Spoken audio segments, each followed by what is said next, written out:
Good morning, welcome to my daily blog.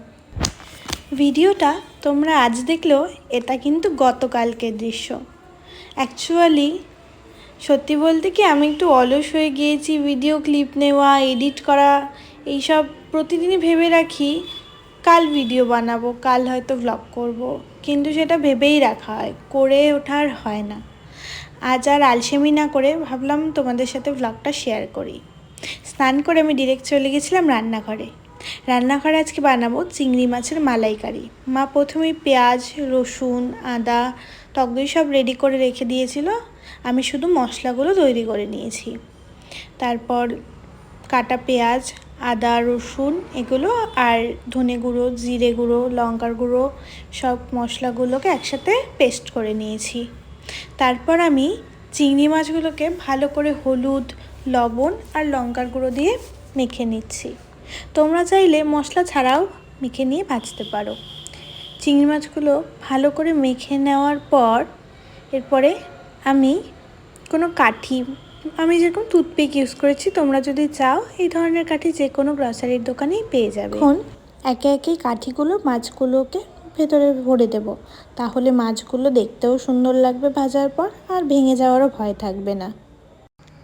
আমার কড়ার তেলটা মোটামুটি গরম হয়েছে। এবার আমি একে একে মাছগুলোকে গরম তেলে ছেড়ে দিচ্ছি। যখনই চিংড়ি মাছ ভাজবে না কেন, খুব কড়া করে ভাজবে না, একটু গোল্ডেন ব্রাউন কালার হলে নামিয়ে নেবে, এতে মাছের টেস্টটাও ভীষণ ভালো লাগবে।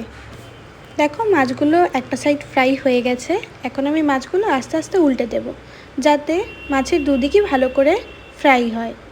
এরপর মাছগুলো ভাজা হয়ে গেলে, মোটামুটি গোল্ডেন ব্রাউন কালার হয়ে গেছে, এরপর মাছগুলো কড়াই থেকে তুলে নিচ্ছি। ভাজা তেলটাতে আর একটু তেল দিয়ে গরম করে নিয়েছি, এতে আলাদা করে ফোড়ন দেওয়ার দরকার নেই, শুধু অল্প পেঁয়াজ আর কাঁচা লঙ্কা দিলেই হবে। পেঁয়াজ আর কাঁচা লঙ্কা যেটা দিয়েছি এটাকে আমি হালকা করে ফ্রাই করে নেব। দেখো পেঁয়াজগুলো কিন্তু ভাজা হয়ে গেছে। এখন আমি পেস্ট করে রাখা মশলাটা, এই মশলায় আছে জিরে গুঁড়ো, ধনে গুঁড়ো, লঙ্কার গুঁড়ো, আদা, রসুন আর পেঁয়াজ বাটা, এই মশলাটা ঢেলে দিলাম। দিয়ে একটু হলুদ গুঁড়ো আর একটু স্বাদ মতো লবণ দিয়ে দেব। দিয়ে মশলাটাকে ভালো করে কষিয়ে নিতে হবে। তোমরা চাইলে ফোটানো গরম জলও ইউজ করতে পারো মশলাটাকে কষানোর জন্য, আর যে যেমন মশলা খাও সেই মতো পরিমাণ বুঝে দিতে পারো।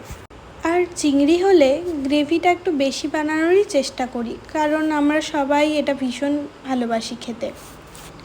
তোমরা তোমাদের ইচ্ছে মতো পরিমাণ বুঝে করতে পারো। সব মশলাগুলো ভালো করে ভেজে নিব। দেখো তোমাদের সাথে কথা বলতে বলতেই আমার মশলাটা কষে গেছে। এবার আমি এটাতে অল্প স্বাদ মতো চিনি দিয়ে দিলাম, সামান্য অল্প একটুখানি। এরপর অন্যদিকে আমি বসিয়ে দিয়েছি দুধ। এই দুধটা আমি ঝোলের জন্য বা গ্রেভির জন্য ইউজ করব। তোমরা চাইলে প্যাকেট মিল্কও ইউজ করতে পারো, আমি কিন্তু এখানে পিওর কাউ মিল্ক যেটা হয় সেটাই ইউজ করেছি। এরপর ফ্যাটানো টক দইটাও দিয়ে দিলাম। আর যখনই যে কোনো রান্নাতে দই অ্যাড করবে না কেন, গ্যাসের আঁচটা কমিয়ে রাখবে। এখন আমি গ্রেভির জন্য ফোটানো জল আর পরিমাণ মতো দুধ দিয়ে দিলাম। এরপর গ্রেভিটা একটু ফুটে গেলেই চিংড়ি মাছ ভাজাগুলো দিয়ে দিলাম। নামানোর আগে দেব সামান্য পরিমাণ গরম মশলা আর ঘি। আমরা একটু রিচ খাবারই খাই বাড়িতে, আর তারপর যখন কষা টাইপের রান্না হয় তখন তো মশলার পরিমাণটা বেড়েই যায়। আর এভাবে চিংড়ি মাছ বানিয়ে দেখো। এই ছিল আজকে ছোট একটা ভিডিও। Tata, bye bye.